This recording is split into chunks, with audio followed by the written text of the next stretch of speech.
दुख कब होता है? जब किसी से बहुत ज़्यादा अटैचमेंट होता है, बहुत ज़्यादा लगाव होता है। कल परसों भी चर्चा किए थे कि जिस व्यक्ति से ज़्यादा लगाव होगा उसी के नष्ट होने पर, उसी के दूर होने पर आपको क्या होगा? कष्ट होगा, दुख होगा। आशा ही दुखम और नैराश्यम परमम सुखम। आशा ही दुखम, किसी से आशा कर ली तो दुख है, और नैराश्यम, अगर उससे निराशा हो गई, उससे आसक्ति हट गई तो क्या हुआ? सुख हो जाता है। तो इस तरह से बुद्ध ने कहा कि अपनी चेतना को विकसित करिए और तृष्णा से दूर होने की कोशिश करिए। ये बुद्ध ने 8 मार्ग बताए दुख से दूर होने के लिए, दुख से निवृत्त होने के लिए। अब पतंजलि ने 8 मार्ग बताए हैं दुख को दूर करने के लिए। महर्षि पतंजलि ने भी बताए। वो कौन कौन से हैं? यम नियम, आसन, प्राणायाम,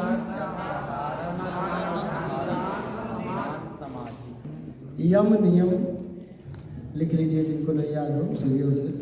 यम नियम, उसके बाद क्या है? आसन, प्राणायाम, प्रत्याहार, धारणा, ध्यान और समाधि। 8 हो गया। सारे चीज सब याद रखना संभव है क्या? क्यों नहीं याद कर सकते? नहीं, जो जरूरत की चीज, जैसे हम लोग योग कराते थे, यम नियम ये सब याद रहता है, मगर जितनी सारी चीजें आप बता रहे हैं। कहीं आप जाएंगे समाज में, मान लीजिए कि अष्टांग योग जानने वाला व्यक्ति है और बोल देंगे आप अष्टांग योग के विषय में थोड़ी देर बताइए, आप क्या करेंगे?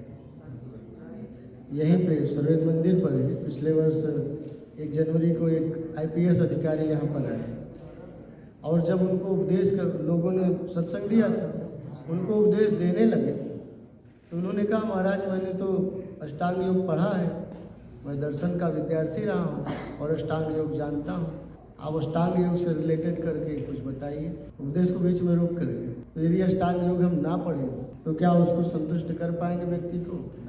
नहीं ना।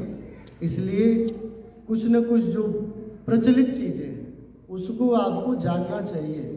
नहीं पूरा डीप जानिए तो थोड़ा थोड़ा नाम ही अगर बता देंगे उसको, यहाँ हम भी जानते हैं अष्टांग योग है, अष्टांग योग के 8 अंग है, यम है, नियम है, आसन है, प्राणायाम है, प्रत्याहार है, धारणा, ध्यान, समाधि है।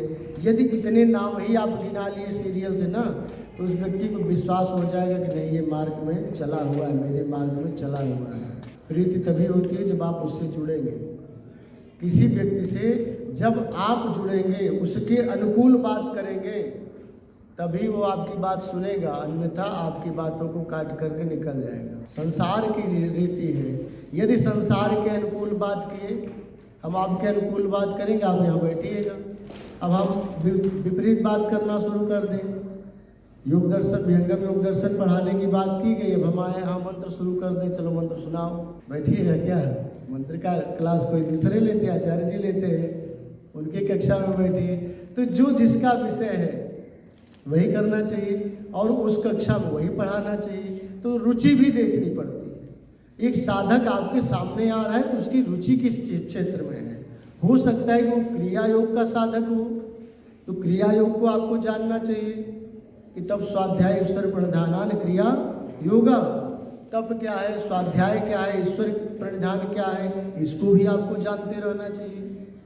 तो जानना पड़ता है, उनका प्रयोजन अभी नहीं दिख रहा है, लेकिन यदि भविष्य में आप प्रचारक हैं, क्षेत्र में जाएंगे, तो आपको कहीं न कहीं लोगों से मिलना पड़ेगा। हम लोगों से भी बहुत सारे लोग मिलते हैं, तो उसी तरह आपको भी मिलेंगे। इसलिए हम बहुत डीप नहीं बताना चाहते, बस साधारण तौर पे आप जानते रहे, ठीक है? तो कितने अंग हो गए? 8। पहला क्या नाम है?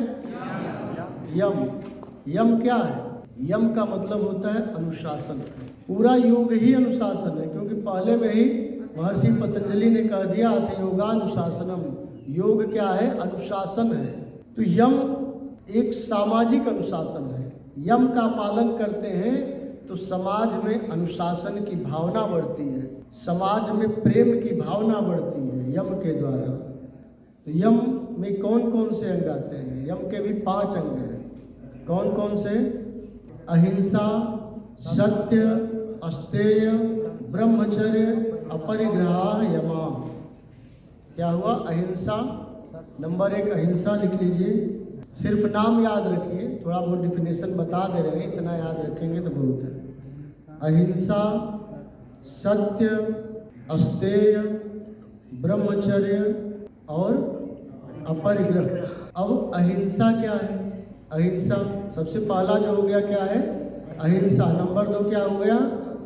सीरियल से ही याद रखिएगा, कभी उल्टा पुल्टा नहीं। अष्टांग योग शुरू कर दीजिए समाधि से, फिर धारणा में आइए, फिर ध्यान, ऐसा मत करिए। सीरियल से, एक क्रम से ही याद करना चाहिए कोई भी सूत्र। तो यम, नियम, आसन, प्राणायाम, प्रत्याहार, धारणा, ध्यान, समाधि, अष्टावंगान, 8 अंग हैं। तो यम के जो अंग हैं कितने हैं? 5। यम के 5 अंग हुए, कौन कौन से? अहिंसा, सत्य, अस्तेय, ब्रह्मचर्य, अपरिग्रह। अहिंसा क्या है? तत्राहिंसा सर्वथा सर्वदा सर्वभूतानाम अभिद्रोह।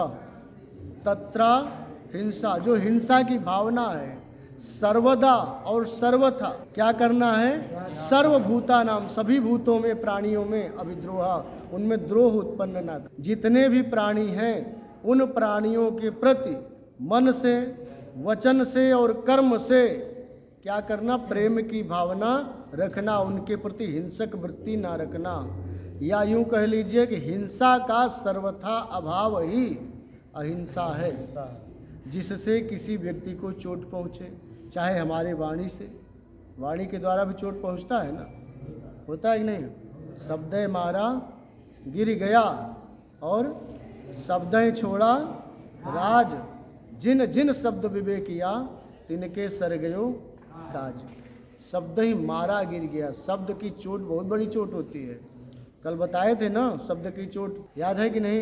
रत्नावली ने तुलसी से क्या कहा? शब्द संहारे। उस शब्द का ही चोट था कि अस्थि चरम में देह ममता में ऐसी प्रीति होती जो श्री राम में होती न तो भव भीति। वो क्या था? उस शब्द का ही चोट था। शब्द से ही जो है ऐसा शब्द बोली ना कि एकदम हिल गए तुलसी बाबा, और तुरंत ही संन्यास लेकर के चले आए काशी में। ठीक है, हिल गए। तो वो शब्द, बहुत सारे ऐसे शब्द हैं जिन शब्दों का प्रयोग कर दीजिए तो पूरा जीवन हिल जाता है। बहुत सारे जीवन में आपके ऐसे शब्द होंगे जिनसे जीवन ही परिवर्तित हो जाता है, जीवन को ही एक नई दिशा मिल जाती है। तो वो शब्द था, शब्द ही मारा गिर गया और शब्द ही छोड़ा राज्यपाट भी छोड़ दिया, शब्द के कारण ही। बहुत सारे ऐसे भी संत हुए हैं जो किसी न किसी बात से, शब्द से ही प्रभावित होकर के अपना राज्यपाट छोड़ दिए। भर्तृहरि को अपने पत्नी से बहुत प्रेम था, बहुत ज़्यादा प्रेम था, पिंगला से। और उन्होंने देखा कि मेरी पत्नी तो किसी दूसरे में आसक्त है। उनको सच्चाई मालूम हुई और घर छोड़ करके जंगल का मार्ग पकड़ लिए, संन्यास ले लिए। सबसे पहला उन्होंने क्या लिखा? नीति शतक। फिर क्या लिखा? श्रृंगार शतक। फिर क्या लिखा? वैराग्य। 3 शतक उन्होंने लिखा। राजा थे, नीति शतक लिखे। राजा से जब पति बने तो श्रृंगार शतक लिखे, और जब पति से त्याग पत्र दे दिए तो क्या लिखे? वैराग्य शतक लिखे। उनकी संक्षिप्त कहानी है। संक्षिप्त रूप में अगर कहें तो उनकी जो पत्नी थी पिंगला, उससे वो बहुत प्रेम करते, बहुत ज़्यादा आसक्त थे उस पर। लेकिन एक बार एक संत आए और उनको, राजा को एक फल दिए कि ये फल आप खा लीजिएगा तो आप सदैव युवा रहिएगा। सदैव क्या रहिएगा? युवा रहिएगा, जवान रहिएगा। और जब आप युवा रहेंगे तो आपके राज्य की रक्षा सदैव होती रहेगी, आपके राज्य पर कोई आक्रमण नहीं कर पाएगा, क्योंकि आप एक सुयोग्य राजा हैं। तो उनको महर्षि दे करके फल एक ही था, देकर चले गए। तो उन्होंने क्या किया कि अपनी पत्नी को, पिंगला को बुलाया, उससे बहुत प्रेम करते थे। आप अपनी सबसे प्रिय वस्तु किसको देते हैं? प्रिय लोग, जो सबसे प्रिय हो। आपके पास बहुत ज़्यादा जब धन हो जाता है तो सबसे पहले बुलाते हैं जो सबसे प्रिय होता है कि लो भाई हमारे पास ज़्यादा है, तुम खा लो। मिठाई मैं ज़्यादा लाया था और लो मिठाई तुम खा लो, होता है ना। तो प्रिय थी पिंगला, उसको उन्होंने दे दिया। और पिंगला भी आसक्त थी उस राज्य के कर्मचारी में, उससे ज़्यादा प्रेम करती थी, तो उसमें आसक्त थी, कर्मचारी में। और उस कर्मचारी को उसने फल दिया, फल दे दी कि ये जो कर्मचारी है फल खाएगा, युवा रहेगा, तो सदैव हमारी इच्छाएं तृप्त होती रहेंगी, हमारी वासना पूर्ति होती रहेगी। इस आसक्ति में उसने दे दिया उस राज्य कर्मचारी को, और उस कर्मचारी के पश्चात कर्मचारी ने क्या किया? फल खा लिया? कर्मचारी भी फल नहीं खाया। उस राज्य की जो नर्तकी थी उसको उसने जा करके फल दे दिया, क्योंकि वो उस नर्तकी में आसक्त था, उससे बहुत प्रेम कर, रानी से ज़्यादा नहीं करता था। रानी से तो सिर्फ धन ऐंठने के लिए प्रेम करता था, ठीक है। और वो किसको दिया फल? जा करके राज्य की नर्तकी को।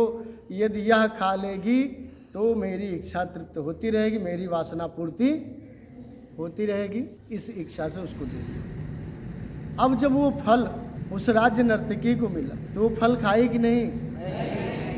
वो भी फल नहीं खाई। अब उसके दिमाग में भी चलने लगा कि अरे मेरी तो जवानी कुछ दिन में ढल जानी है, मैं तो ये अस्थि चर्म की देह है, ढल जाना है, बूढ़ी हो जाऊंगी। लेकिन इस राज्य को एक सुयोग्य राजा की जरूरत है, और वो सुयोग्य राजा कौन है? भर्तृहरि है। इस राज्य के सबसे सुयोग्य राजा कौन है? तो मुझे राजा को ही फल देना चाहिए।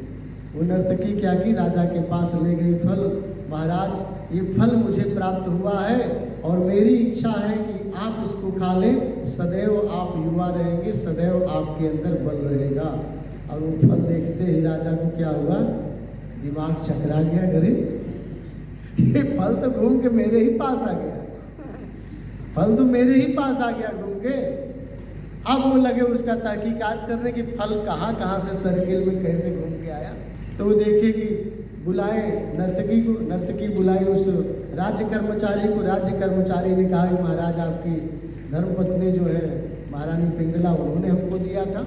तब उनका दिमाग चकराया कि हम जिसमें आ सकते हैं वो किसी दूसरे में आ सकते हैं, और वो जिसमें आ सकते हैं वो किसी तीसरे में आ सकते हैं। इसलिए संसार में प्रेम करना ही नहीं चाहिए। जामे सुख तुम जानते सो है दुख तारो, सत सुख सुख जाना नहीं ताते पर। ठीक है, तो इस तरह से है, किसी से भी आप प्रेम करिएगा वो दूसरे तीसरे से प्रेम करता रहेगा। तो जो हमारी वाणी हो वो क्या हो? सत्य हो, किसी को कष्ट पहुंचाने वाली ना हो, हमारा व्यवहार किसी को कष्ट पहुंचाने वाला ना हो। हिंसा का मतलब कष्ट पहुंचाना, और अहिंसा का मतलब होता है हिंसा का प्रतिषेध करना, हिंसा का निषेध करना, हिंसा से दूर करना, यही है। फिर इसके बाद क्या है? सत्य। सत्यम यथार्थे वांग मनसे। सत्य कहते हैं यथार्थ को, जो वाणी में, मन में और विचारों में एक रूप हो। यह नहीं कि वाणी से तो हम कुछ बोल रहे हैं लेकिन मन में कुछ अलग चल रहा है, कर हम कुछ और रहे हैं, कर कुछ रहे हैं, बोल कुछ रहे हैं, दिमाग में कुछ चल रहा है। तीनों अलग अलग बात हो गई ना। यहाँ क्या सत्य होगा? यह असत्य होगा। सत्यम यथार्थे वांग मनसि। ठीक है, यथा दृष्टम, यथानुमितम और यथा श्रुतम। जैसा देखा है, जैसा सुना है, जैसा अनुमान किया है, उसको वैसे ही रूप में प्रस्तुत करना, वैसे ही उसको जो है आचरण में लाना, क्या है? सत्य। सत्य जैसा है उसको वैसा ही जानना, वैसा ही मानना और वैसा ही प्रस्तुत करना, ये सत्य है। इसके बाद तीसरा नंबर क्या है? अस्तेय। अस्तेय का मतलब क्या होता है? अस्तेय का मतलब चोरी का सर्वथा अभाव। अधार्मिक रूप से शास्त्र की सम्मति के विरुद्ध किसी व्यक्ति की वस्तु को लेना अस्तेय है। स्तेय, स्तेय, स्तेय। और अस्तेय मतलब शास्त्र विरुद्ध ना लेना। यदि शास्त्र कहता है कि इसको लीजिए तो लीजिए, शास्त्र कहता नहीं लेना तो मत लीजिए। यदि शास्त्र कहता है कि बिना पूछे इनकी वस्तु को नहीं छूना है तो बिना पूछे आप मत छूइए, यही क्या है? अस्तेय है। और यदि बिना पूछे छू रहे हैं, बिना पूछे इनकी वस्तु को ले रहे हैं तो क्या है? स्तेय है, चोरी करना है। और चोरी का सर्वथा अभाव ही क्या है? अवस्थेय है, चोरी ना करना। उसके बाद चौथा क्या है? ब्रह्मचर्य। ब्रह्मचर्य क्या है? ब्रह्मचर्यम गुप्तेन्द्रियस्थोपस्थ संयम, गुप्त इंद्रियों का संयम करना, पाय उपस्थ का संयम करना, ये क्या है? ब्रह्मचर्य है। मतलब अपनी इंद्रियों को अपने काबू में रखना, अपने नियंत्रण में रखना, ये क्या है? ब्रह्मचर्य है। ठीक है। मन भाग रहा है, भागने दीजिए, लेकिन शरीर को ही रोक लीजिए। स्वामी जी ने ऐसा कुछ दोहा दिया है ना, मन को रोको विषय से, जो नहीं माने हाथ, तब रोको निज देह को, मनमत मारे विचार। कोशिश करिए कि आपका मन भी विषयों में ना जाए, मन में भी विषयों का चिंतन ना हो, मन से भी किसी विषय का चिंतन ना करें। यदि मान लीजिए जबरदस्ती चला भी गया, नहीं उस पर आपकी क्षमता है, तो अब क्या करिए? तब रोको निज देह को। मन कह रहा है कि चलो उमराह में डिस्को हो रहा है, रात्रि में चलना चाहिए, तो चलना चाहिए कि नहीं? अब मन में तो चिंतन चल रहा है, यार वहाँ बड़ा अच्छा डांस हो रहा होगा, अच्छे लोग नृत्य कर रहे होंगे, बहुत मजा मस्ती लोग ले रहे होंगे, हो हा हो रहा होगा, दुनिया भर का चिंतन चल रहा है। लेकिन यदि स्वामी जी का यह दोहा याद रहेगा ना, तो आप एकदम दृढ़ हो जाएगा, चलो मन जा रहा है तुम्हें, तुम जाओ घूमो जी, लेकिन हम स्थिर हैं, हम कहीं नहीं जाएंगे। और जब शरीर स्थिर कर लिए तो मन कितनी देर तक रहेगा?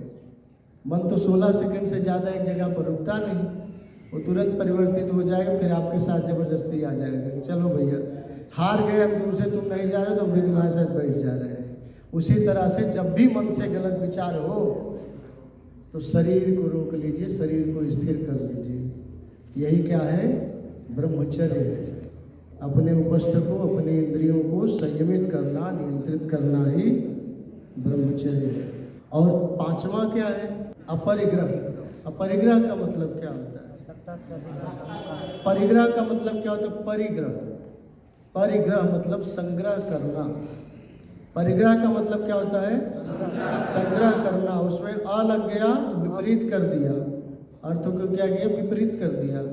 मतलब संग्रह से बचना, आवश्यकता से अधिक जो धन संग्रह है उससे क्या करना है? बचना है। विषयाणाम अर्जनम रक्षणम संग हिंसा दोष दर्शनम। अर्जन मतलब इकट्ठा करना, रक्षण, कोई धन इकट्ठा किए तो आपकी चेतना उससे खत्म हो गई क्या? काम खत्म, पैसा लाए घर में रख लिए, आपका काम खत्म हुआ कि काम बढ़ेगा? पैसा रखेंगे तो आपकी चेतना और बढ़ेगी उसकी रक्षा करने में। 5 लाख के ऊपर आया अगर जो है रुपया अकाउंट में, तो दिमाग तुरंत जाने लगेगा, यार टैक्स ले लेगा, गवर्नमेंट टैक्स तुरंत काटना शुरू कर देगा, और उससे कैसे छुपाएं, कैसे उसको 2-3 लोगों में डिवाइड करें, शुरू हो जाएगा दिमाग में।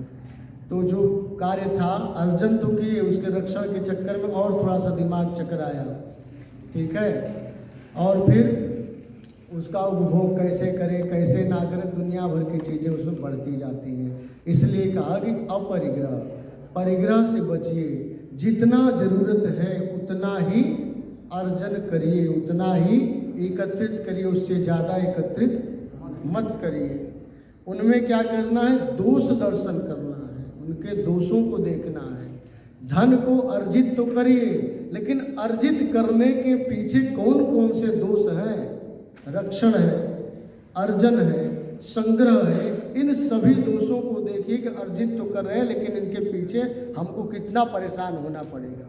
और यदि दोष दर्शन आपके अंदर डेवलप हो गया, इसकी क्षमता विकसित हो गई, तो आप क्या करेंगे? परिग्रह से बचने लगेंगे।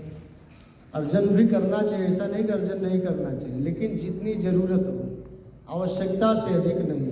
साईं इतना दीजिए जामे फूल समाए, मैं भी भूखा ना रहूं, साथ में भूखा जाए, उतना ही अर्जन करना है। बहुत ज़्यादा जितना तामझाम फैलाएंगे, जितना बिजनेस व्यापार बढ़ाएंगे, चेतना आपकी उतनी ही बढ़ती जाएगी, डिवाइड होती जाएगी, वो एकाग्र नहीं होगी। अब आप 10 बिजनेस शुरू कर दीजिए, सुबह से शाम तक चैन मिलेगा क्या?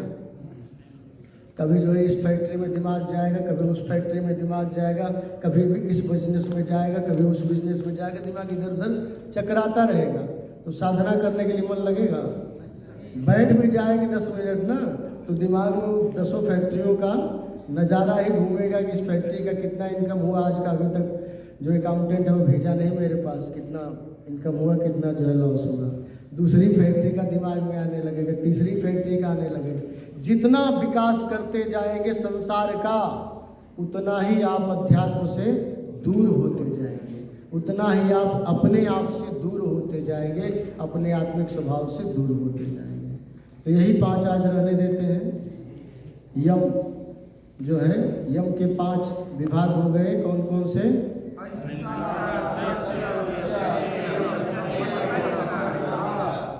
तो ये इसके आगे का कल चर्चा करेंगे, ठीक है।